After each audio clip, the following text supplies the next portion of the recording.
Welcome back to another episode of the Recruitment Mentors podcast. I'm your host, Hisham Azuz, and this week's episode is a fantastic one. I was joined by Ethan Hall from Interrex, who over the last 7-8 years has gone from being the first employee in the business to now director and shareholder.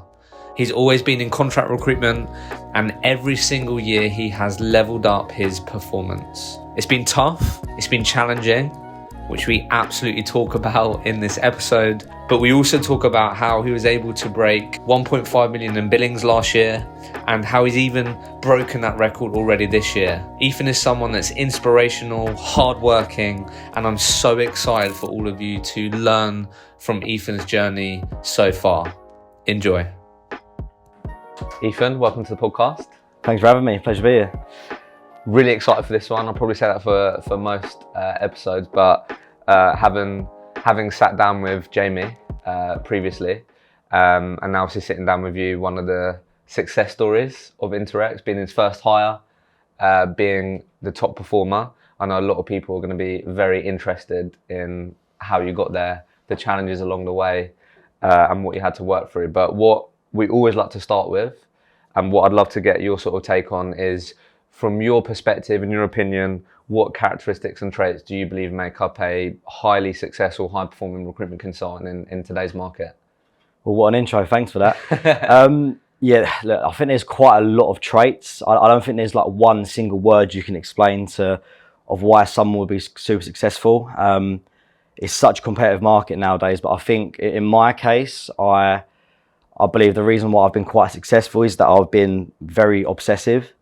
I just become obsessed with doing deals, reaching the next target, and being obsessed with that winning mentality.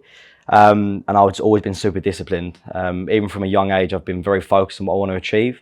So yeah, I think in my case, it's always been obsessive. I've been disciplined. I've always been a hard worker. I've always been in early, been late, really putting in the effort. And I think being consistent doing that over the years, I think that's why it's led me to be the person I am today, really. And are those the things, the obsessiveness, the persistence, discipline, are those the things then that you think will enable people to achieve their goals, get to where they want to, still in like today's market? Because it would have changed a lot since your last 6, 7, 8 years in the industry. Yeah, massively. I've never really sort of believed that, look, a natural talent is good, right? Of course, but I think you haven't always got to be the best salesman for this job. I do believe recruitment is a massive mind game. I think it's a massive test on mentality. And I feel like coming into recruitment, as long as you've got the right mindset and the mentality to want to succeed, that beats talent. I think, when people are lazy but they're talented, someone who's less talented but works harder will always outperform that person. And I think that's quite clear in recruitment. Yeah, mindset's huge for sure. So for me, I really want to sort of really get into the weeds of like the last 6 years. Obviously, it was 6 years of Interrex, August just gone. You were telling me earlier. But I guess let's just touch on, because I know before you joined Interrex, you had highs and lows, right? And it wasn't all plain sailing. So I guess what I'd just love you to share with us is, how would you describe Ethan before recruitment? Yeah, definitely not the man I am today. Growing up, I wasn't the best student. I was always messing around in school. I wasn't very academic. I just had no interest in going down that route, going to college, going to uni. Wasn't really my thing. I started work at 15. So I was in the office on the phones at 15 selling. So straight away, I was on the phone wanting to make money and work hard. So yeah, I think it took me a long time to kind of adapt to the working environment and taking my career seriously. So I think, leading up to recruitment, I wasn't the best student. I wasn't the best kind of worker. But then when I got into recruitment at the age of 17, the reality hit, and it really hit home. And that's when I really started to sort of adapt and grow up, really. Where do you think, you mentioned earlier around the importance of persistence, obsession, work ethic, where do you think you got that from? It's a hard question because, of course, I've got quite a supportive family, and I've always kind of, wanted me to do well. But I've always kind of knew I was going to be successful. I just kind of had a feeling that I was going to do well. I didn't know what in, but I just knew I wanted to be somewhere. So I've always been very self-confident, not arrogant. I've been very self-confident in my abilities and knowing that I'm going to get somewhere. So I think with me, I've always looked at people and thought, well, if you can do it, I can do it. You know, we're all born the same way. We've all got the same DNA, you know, the same genetic makeup. So I thought, if he can do it, I can do it surely. So I've always looked at other people in many industries and thought, right, okay, you know, I can see part of me in you, so I think I can do it. So I've always kind of had that mentality and I've never really kind of given up. So I think that's why I've really wanted to just carry on in recruitment and do what I do best, really. I love that. So I'd love you just to share with us, because we were just getting to know each other before we started this. Like, a lot of people counted you out in recruitment. Definitely, yeah. Right? What is it like? You got let go from what, three companies before Yeah. you decided to join Jamie? Yeah, embarrassingly, yeah. But obviously, so a lot of people, counted you out. What was it that you think, I don't know, I guess what I'm trying to ask is, what was it that you think was different about what you've ended up doing now in the last 6 years that didn't sort of manifest in these other environments? Because I think we were saying before, right, that a lot of people can enter the recruitment industry, work for one company, it doesn't work out, and then they're like, oh, well, recruitment's not for me. And we can lose a lot of sort of potential great talent in our industry due to that. But you persevered, you carried on, despite having those knockbacks and that rejection, and then you've then built this successful career in the last 6 years. So what, I don't know, if looking back, what were some of the key things maybe that you think had a real influence on you actually building a successful career rather than the previous companies? And obviously there's circumstantial stuff, but anything that, looking back, that you think really, I don't know, influenced these last 6 years? I think joining recruitment at a very young age has definitely got something to do with it. I mean, I was like newly 17 when I started in recruitment, so I've still got my kind of schoolboy attitude mentality, and that was a hard thing to shake off. I had a bit of an attitude when I was younger, and I think coming into recruitment, I sort of saw it as like sort of fun and games. Even though I wanted to make money and succeed and do well, I just didn't really sort of take it too seriously. And I think carrying that kind of attitude and that kind of mindset, it definitely sets you back a few paces. But I think the reason why things started to change was because, first of all, I had a good mentor. I think having a good mentor in recruitment is so important. I don't think, you know, no matter how talented you are, how hardworking you are, how disciplined, if you haven't got a good mentor, it's very difficult to make it through in your recruitment career. So I had someone there to support me, but at the same time, finding the kind of right kind of culture, the right people to work with, you know, and then actually working with people that actually are successful.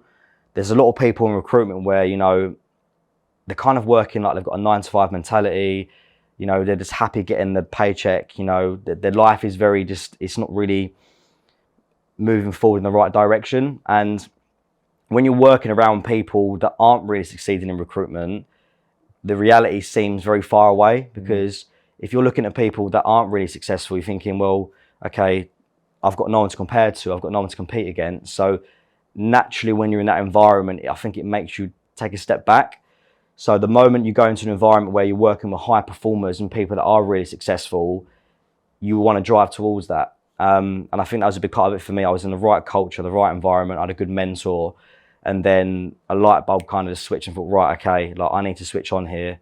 I need to make something of myself, because I've got no education to fall back onto. I've got no plan B. Like, this is it. I need to make sure I switch on. And that's what really happened, to be fair. So just on that, I think it'd be helpful for people before we unpack this journey, like with you going on the things that you're sharing there around like the culture, the people that you can learn from, actually it being a really high performance environment.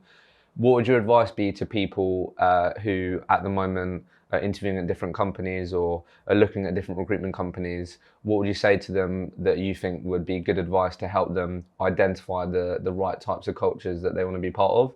I think you can only sometimes gauge so much in an interview environment, do you know what I mean?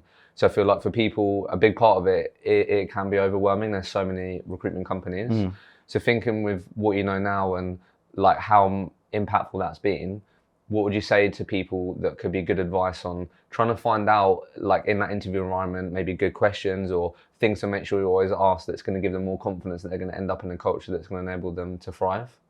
Yeah, I think what people need to bear in mind, you're talking to salespeople when you're going into an interview, right? So they're always going to sell you a dream. But being on both sides of the table, it's so important that, you know, when you are going to a company and they are selling you that dream, you really need to push on that. You know, why is it going to be a dream? You know, what are the benefits? Why am I going to do well here? So, you know, when you're talking to these people in the interview, in a way, you need to interview them. You need to interview the company. You know, you want to talk to the top biller. You want to find out what numbers he's doing. Why is he doing those numbers? Is there room for someone else to do those numbers? And then you also want to find out about what the middle consultants are doing. I'd always want to find out, okay, what are they billing? What market are they doing? Okay, is there room for me to bill in that market? And then you want to understand who you're going to work with potentially. Because me personally, if I was working with someone who was only billing 100, 200, 300 grand a year, I don't want to work with someone like that, because, you know, if I'm going to be learning from someone like that with the ability to only build those numbers, it's not enough. You know, I want to learn from the best. So understanding who you're going to work with, you want to understand, okay, what kind of training have they got in place? That is so key, because there's so many companies where, you know, you go and you do 1 or 2 weeks of training and then, right, that's it, you're left in the deep end. You want to understand, okay, what is a training course? How long does it go on for? What do you cover? Is it continuous support, or is it just 2 weeks and that's it? You really want to understand how deep their development is. And you want to understand where you can move in the company. Is there progression? And then, of course, you want to find about the culture, right? You want to find out what are their interests, you know, what incentives have they got? And that's going to be really important. I think it's so important to speak to as many people in the company to make sure you get a good feel for the business. Such good advice, that. I love that. So let's unpack this journey, mate. So help me out here if I've missed any key stuff, but I know in prepping for this, I think what's always helpful is let's just give people listening some context as to like where you are today. And then we're going to talk about the challenges and the hardships that you had to go through to get there. But I think this obviously would just be good perspective for people. So I've sat down with Jamie previously, who's obviously the founder of the company. My boss. Your boss, and you were his first hire. And you're now obviously pushing on circa 70 plus people. So you've been on that whole journey in terms of where you are as a business today. And you've also got obviously office in the UK and Miami. Obviously you've always done contract, right? Always. And I feel like one of the great things that Jamie and you guys have done is you've been very niche and very focused. So your market, correct me if I'm wrong, is Microsoft Dynamics, right? Yep. Yeah. So you've been very focused on that, always done contract. And then obviously at in the last year or however you do it, you were the top performer, and your best year so far has been 1.5 million billings wise, right? And then from a contract perspective, I think you said the highest point was your sort of weekly GP was around the 40k mark, and that sort of circa around 70 contractors and runners. Yeah, so that was last year's numbers. Last year. Last year's numbers. And what are we in, like, the 8th month of this year? Do you do January to December, or what's your... No, we do January to December, so we do the full year. Yeah, so like you said, you're on track to hopefully beat that from last year, right? Oh yeah. So I've already kind of beat that already. So, really? Yeah. So at the moment, I'm on track to doing £2 million this year. Okay. I think my contract book at the moment is sitting about 58, going on 60k a week. I'm pushing about 90 contractors now, so the growth is still there at the moment. So that's where we are today. That's where we are today. People are going, how the fuck has he done this? Yeah, it's crazy. Right? Even I can't believe I've done it. It's mad. So, okay, cool. So that hopefully that's helpful for people of like, right, this is where you are today. So I guess firstly, like, let's just go straight into like some of the like really challenging periods that you've really had to sort of work through, overcome, that's then enabled in the long run for you to get to this position. So let's just start with, if I say to you, like, looking in this sort of 6-year journey, what were some of the like the lowest moments that you really had to push through? What were some of the most challenging times where you might have doubted yourself? You might have thought, I don't think actually I'm going to be able to carry on do this, or am I going to be able to achieve the goals that I think I can? Like, what were some of the most challenging periods for you on this journey so far? There's been a lot. There really has. I mean, I've been through it literally multiple times. So I think for me, one of the most challenging things for me was I've literally seen my contract book, plummet overnight. Literally going into December, having a bloodbath where, contract book was, I think at one point like 15k a week. It dropped down to like under 6k a week. So Wow. my earnings like more than halved. It was like terrible. That's happened twice. Twice I've had that. And when was that? And like, if you can remember roughly? Yeah, so this was about Not the particular month, but I guess was it in like the first 2-3 years? Has it been in the last? it was about, I think, 2 or 3 years ago. Yeah, 2 or 3 years ago it happens. Yeah, I think my third and fourth year it happened. Twice. Wow. Yeah, and that was pretty hard to deal with because when you're a contract recruiter, you get so fixated on getting to the next milestone. It's like get to 10k, get to 15k, get to 20k, and that requires so much effort. And when it gets taken away from you overnight like that, it's demoralising. Out of things you can't control. Can't control it. It's just, okay, right, budget's getting cut, project's ending, whatever reason, no one's getting extended. And it's just like, when that happens, it's like you realise the graft you've got to put back into it, and it's hard. And I remember when that happened at one point, I thought, I don't think I can do this again. I thought, Like build it all the way yeah, back up. like going from like under 6k a week back up to 15k a week. I'm thinking, I don't think I can do this. This is going to be hard work, and having that mental struggle to get the drive and the hunger to do it again was hard. But when it happened the second time, I thought, you've done it before, you can do it again. So let's think about that first time then for a second, because Yeah. I think that could be really relatable for people. Like, how did you feel, and what did you do to try and snap out of it? Because you, like you said, you could have gone, can I do it again? You could have gone, I don't think I want to carry on with this. Yeah. So like, how that could have just put you in a funk for however long. How did you like deal with that? Did you, I don't know, go out for a walk?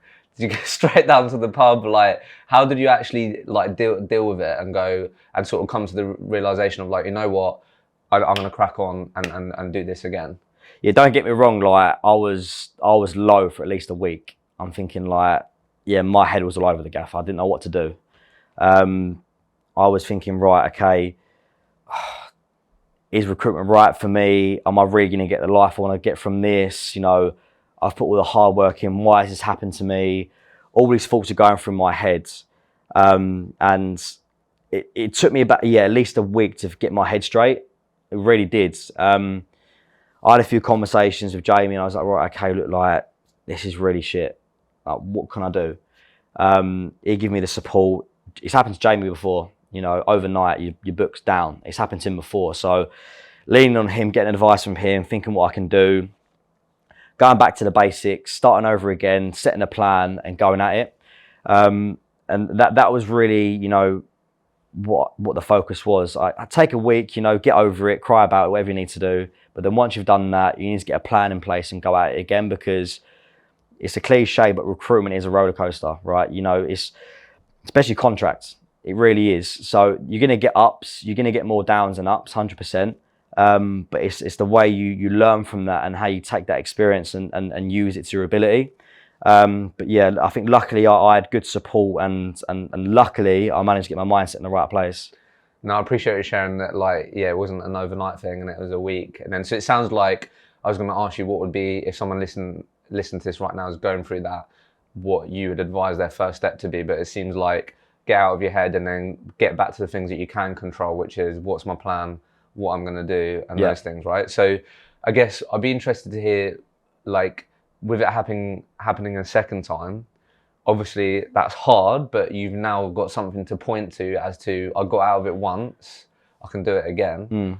So how did you do anything different in terms of to stop yourself from not being about it for a week? Like, did you handle it? How did you handle it different? Yeah, I was having this conversation with one of the boys in the office the other day, because sometimes they ask me, okay, like, how'd you do this? Like, getting advice from me, and one of the boys was getting a bit down about, because he weren't getting on jobs, things were dropping out, and it just weren't working for him, and he was kind of asking me like, what's your advice? What do you do? And it was quite weird. I got to a point where I kind of saw recruitment as a game.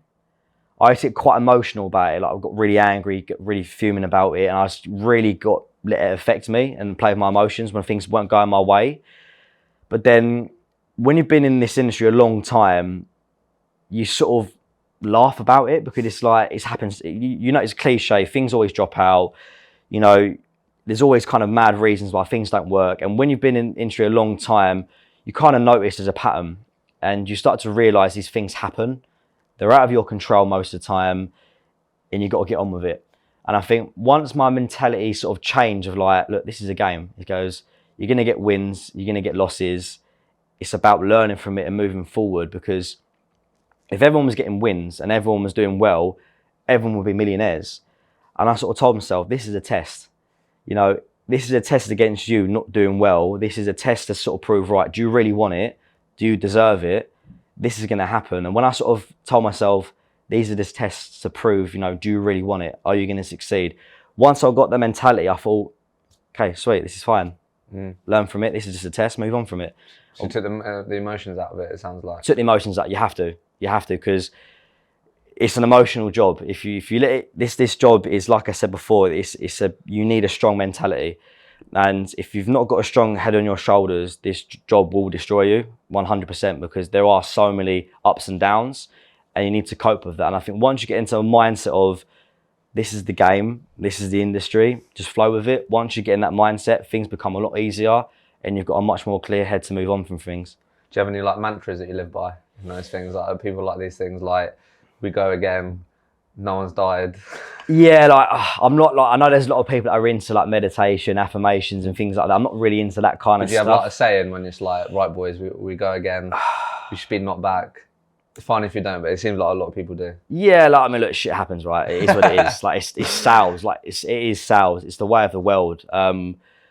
Again, I just tell myself, like, this is a test. Whenever I get something that's difficult, I just tell myself, this is a test to prove that, are you hungry enough? Do you want it? And do you deserve it? And that's what I tell myself every single situation I get into. Yeah, it's a good way to frame it that way. So I guess just on this then, and then we'll go into like, yeah, your journey at the company, and then also some of the things that you think you've really had to master and has impacted on your success. But again, we've got the benefit of hindsight now. Yeah. So you've had that happen twice. Is there anything that you've sort of taken from those experiences where your contract book has massively reduced? Obviously, sometimes a big part of it can be stuff outside of your control. But is there anything that you really keep a close eye to now that could be markers or indicators of, wow, okay, I've just found out that information, or I've just heard this, or I've seen this happen over the last couple of weeks. I'm a bit concerned here that my book could be quite vulnerable. Yep. What have ended up being some of the markers and things that you've taken from those experiences, if any? Yeah. So one of my biggest things was complacency. Wow. Okay. I got really complacent because when you are doing well, the money's rolling in, the deals are rolling in, and the job becomes easy. It's very easy to be like, right, cool, sit back, relax, you know, this is just, it's flowing. And then you start missing the basics. Small things like catching up with your contractors on a regular basis. You know, think, oh, he's been working there 6 months, he's all right. And you get, yeah, don't worry about it. Your client, yeah, you know, they'll come to me when they need someone. And it's so key about caring about your business, because as a contract recruiter, even a permanent recruiter, you know, you've got your own desk, you're running the business. And if you don't care about your business, things will fall through. And I think with me, I got so complacent sometimes, I'd miss out on things. For example, I'd have clients where, you know, I'd think, oh, they'll reach out to me when they need me. And then I'd catch up with them in a couple of months' time and I'd be like, oh, was having a catch up. Oh yeah, we hired 2 people last month. And it's like, that's business I missed out on because I was being complacent. One of my contractors, assuming that he's happy, he might have some personal issues, or he might be unhappy with his manager. And me not having a catch up with him could affect him leaving. And I don't know about it. So I think being complacent is one of the biggest killers in contract recruitment, especially when you're a high biller. And I think I had numerous conversations with Jamie about it because he realised it. Don't get complacent. And he kept me on the ball and making sure that I'm doing all the small things and all the basics to make sure I can continue to grow. Hey everyone, a real quick one from me. This podcast would not be possible without our amazing podcast partners, Vincere and Sourcebreaker. Because you listen to this podcast, you're able to get your hands on exclusive savings on both of these award-winning products. If you're a growing recruitment business, you have to check out Vincherry, who are an all-in-one operating system for your growing recruitment business. With Sourcebreaker, if you want to make sure that all of your recruiters have the best tools on the market to stand out and beat their competition, then you have to check out Sourcebreaker. Use the link in the show notes, in the comments below, and you'll be able to get yourself exclusive savings on these amazing products. Appreciate you sharing that. So I guess just touching on that, I think that'd be really helpful for people. And I have heard that a lot, complacency, right? So what are some of the things that you do now then that you feel, besides Jamie maybe letting you know that, mate, I think you're getting a bit complacent here. Like, what are some of the things that you've now incorporated in your day on a weekly basis, or things that you tell yourself and do that you feel can sort of, weed out that complacency or stop that complacency from growing? Is there anything that you sort of have done or added to your game that you think is a sort of just, stop that from growing? Yeah, I think experiences have definitely impacted me.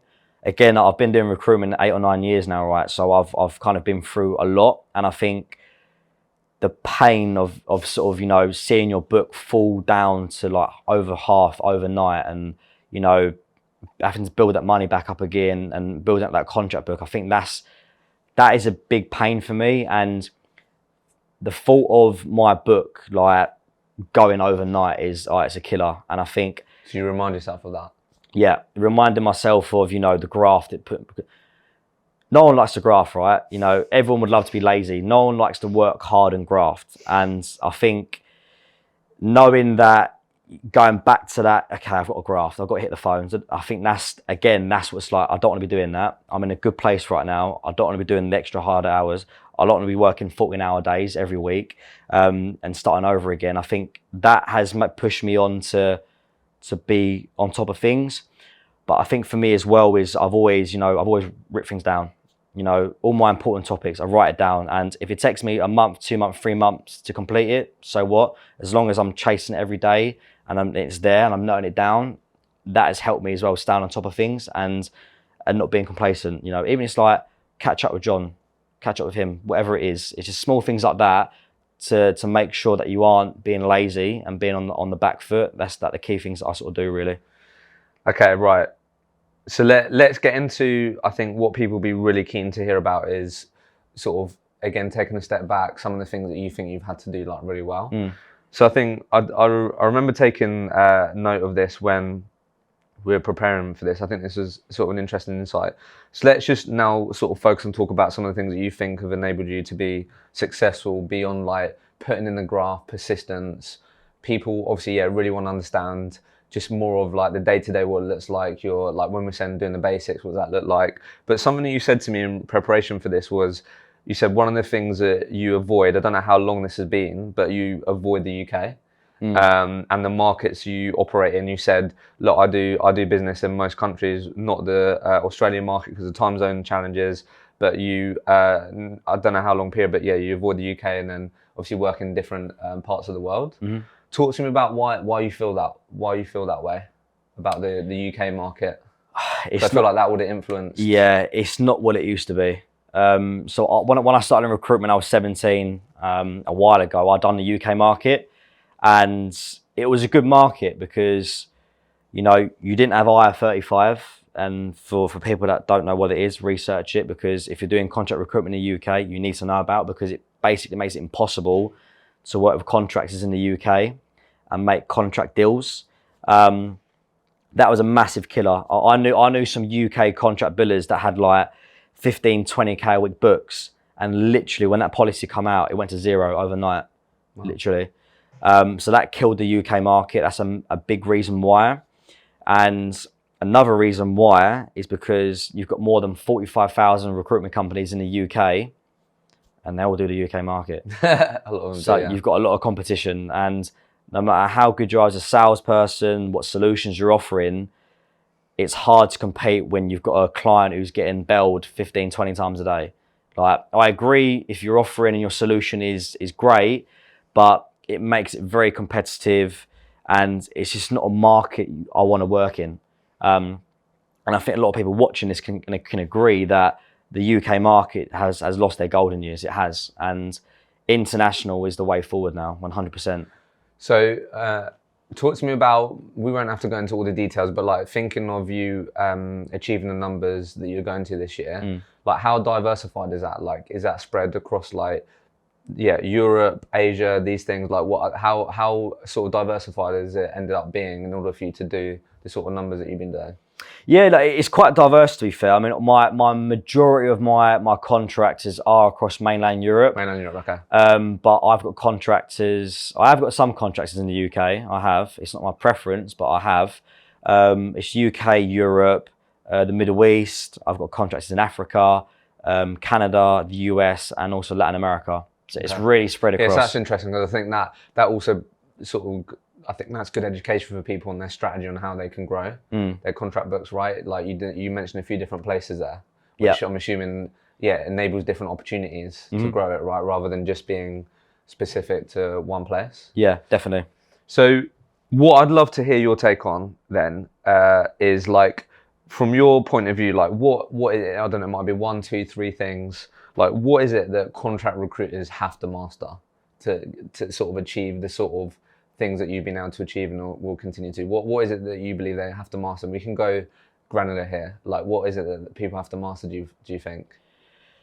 Oh, it's hard to sort of pin it down to like 2 or 3 things, because there is a bundle of things you need to sort of master, and it's a long learning curve. But going back to what I said in the beginning, you need to be obsessive. You need to be obsessive, because look, if you're happy to come into recruitment and earn 50, 60, 70, 80k a year, that's fine. But you can do that by just probably plodding along, doing the average numbers, and just about hitting target. But if you really want to be the best of the best and you want to be the best in the industry, you need to be obsessed. You have to be, because you don't get to the top of your game by being lucky and by being lazy and being average. You really need to be obsessed of getting to the top. And also as well, I think you need to sort of realise that the journey never ends. I think a lot of people think, once I get here, that's me, I'm done, I'm happy. The goalpost always moves. And I think you need to be in a mentality where you understand that. In my head, it was like, okay, once I get to 50k a week, that's a good target. Once I've got there, I'm like, let's get to 60. Now I've got to there, I'm like, let's get to 70. So I think you need to have an endless appetite. I think you need to just want to achieve and achieve and achieve. And discipline. That's the key thing. I won't say you need to be good on the phone, you need to be a great salesman. Of course it's great and it's important, but like I said, hard work beats talent. You need to be disciplined. If you have the right mentality and you follow the right process and you're consistent and you stick to it, you will achieve results. And I think if you've got that kind of attitude and that kind of focus, I think you will be a successful contract recruiter 100%. Talking of discipline then, people love this. Yeah. Talk to me about your day plan, mate. Like my day plan. Yeah, like what, like again, people want granular. So like so right now with where you're at and the numbers you're doing, like what does a typical day look like for you? What are your non-negotiables? When do we start? What we're doing in the morning? If that's something that you believe is really fundamental to people achieving their goals, let's talk about that. I think that'd be really helpful for people. Yeah, 100%. Look, my things are different for me now, because I'm kind of in a situation now where I haven't really got to be hitting the phones anymore. I've got my clients. A lot of my stuff comes to me now, so I'm not having to hammer the phone 200 times a day. So why don't we do it then when like you was on the rise, right? Because I think that's fair, because you've got I can't remember, there's like 3 or 4 people in your team and you're growing that, right? Yeah. That are sort of delivery consultants and support you. Yeah. So why don't we, if you can sort of remember, like on the rise, Ethan's on the rise, I'm here to make my mark. Hungry Ethan, Do you know what I mean? Yeah. So like, because to get to that point where you are now, you've worked your absolute socks off. So rightly so, you've got people come back to you, and then you've got more space to do other things, develop the team, support. But yeah, talk to me about Ethan on the rise, wanting to absolutely smash it. What does that day look like? The fundamentals. I was very robotic. Okay, that's what we want. Yeah, very 100%. Like again, this comes down to going back to the whole discipline and being obsessed. every single day I'd done the same thing day in, day out. Okay. Like structure was on point, day plan was written out. What is it? Literally, you're getting in the morning, I'm checking my emails, my LinkedIn messages, I'm looking at my alerts on LinkedIn. What time's this? Typically. Back in the day, I got in at 8, not anymore, getting at 8:30. Okay. I've earned the right to get in later now. Okay, so you got in at 8, yeah, and then so you're checking in your LinkedIn emails? Yeah, looking at my LinkedIn alerts. So I go on my LinkedIn alerts and that would show me anyone that has updated their LinkedIn profile so I can find out any new projects they're working on. If somebody's gone to a new company, they've changed, I thought, okay, right, he's gone to that company, that's a new project I can approach. Mapping out the market in the morning, looking at posted jobs in the morning, seeing what companies are hiring, catching up with all my senior contractors, finding where they're going, what the plans are. And then the minute it hit 8:30, I was on the phone. So you did that in 30 minutes, just on it? Yeah. So the first half an hour in the morning, it was just like getting my day plan sorted, get everything on check, looking at all my messages, planning. And then 8:30, it was militant on the phone. What we're doing, what? BD. Just BD? I was always a BD guy. So from 8:30 till what, when? Yeah, so literally, so in the start of my career, it was split. I was, 8:30 until, 9:30, talking to candidates. And then I was, doing BD from 9:30 until 12. And then from 1:30 until 6, clients. And then after that, candidates. I was structured like that. But then towards the latter end of my career, I was just BD. That's what I wanted to do. But I've always been very big on being on the phone. So I was always making sure I was dialing. So it's so key that you're not spending all your time on emails and your LinkedIn recruiter. You need to be on the phone 100%. So having that militant structure of hits 8:30, you're on the phone. That was the key thing for me. But yeah, I think my structure was very rigid. I was always making sure I was hitting the targets every day, making sure that my checklist was ticked off. I wouldn't leave that day if my checklist wasn't ticked off. Even if it was just small things like admin tasks, I wouldn't leave until it's done. And having that robotic mindset eventually leads up to being successful. What did you set yourself like specific goals if you're doing so much BD and stuff? Did you set yourself specific goals in those times, in that time period? Like, was you like, right, I want to have like 10 new hiring manager conversations this period. That's what I'm aiming for. Like, did you do that or? Yeah, so the one thing with me, like KPIs are very important because it gives you structure and something to work towards, but I was never really motivated by KPIs because if my KPI was, I'll talk to 10 clients, I wouldn't get 10 clients and be like, right, okay, that's me done for the day. Like I was always like, okay, get to 12, get to 14, get to 15. So yes, I had like something to work towards of like, okay, I want to talk to at least 10 clients a day. That was my focus. But then I wouldn't stop if I got to 10, for example. Okay. But yeah, it was always very important having KPIs to work towards. And then if you're doing that much of it, like what you do, because I feel like where a lot of people lose time, and I'm sure you see this with your guys and girls, is they're like, right, yeah, Ethan, 8:30 till 12, I'm gonna do BD, really focused time and sessions, and then you find that they're like researching and they're like finding the people they want to call, these things. Like, did you do this sort of pre-BD works, and then when you do go into that time, you just got people that you want to be sort of trying to get hold or trying to speak to? Like, did you do much of that? Yeah, 100%. So the way I work, I chase the project. So whenever I got news on a hot new project, I was like, that's what my target is. So I think at one point I had about 1,000 clients on my spreadsheet that I would target every day. But then out of those 1,000, I'd probably have about 50 projects where there were new projects, they're big, they're hire contractors, and I was like, right, I've got to get in there. And I would set aside time to specifically focus on that, contacting all the managers, emailing them, connecting on LinkedIn, leaving voicemails, calling like 2-3 times a day. I was really militant on contacting those particular projects. Yeah, so you got the focus from that, the spreadsheet. Yeah.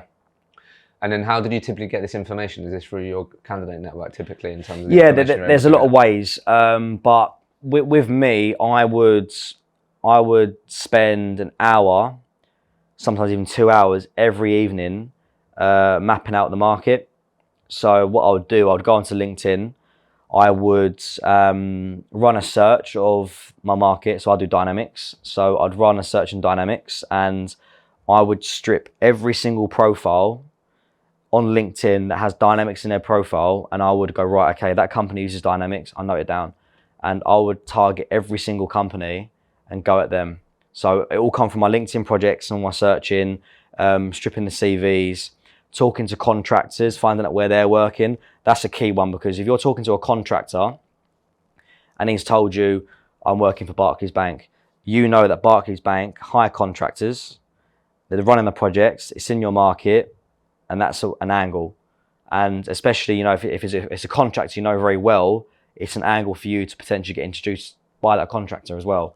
So I was always big about talking to contractors and mapping on LinkedIn. That was all my key thing. It's so interesting because people probably view that as super boring, but that's clearly been fundamental to like just being militant with that. And then that information is so powerful. Yeah. I feel like particularly in contract recruitment, obviously perm recruitment, it shows up in different ways, but I think in contract recruitment and chasing those projects, if you've really got your ear to the ground and you're doing that legwork of the boring market mapping, these things, but then you're the first person to get in on that project and talk to them, then that's huge, right? Yeah. Look, like the first 2-3 years of recruitment in your career, you need to do the dog work. If you do the dog work in the first 2 to 3 years, it will set up your career 100%. So in the early days, I was there till like 7:30, 8:30 at night, just mapping the market, stripping all the projects. So then adding it on my spreadsheet. So when I come in the next day, I can just hit the phone and I can just smash through it.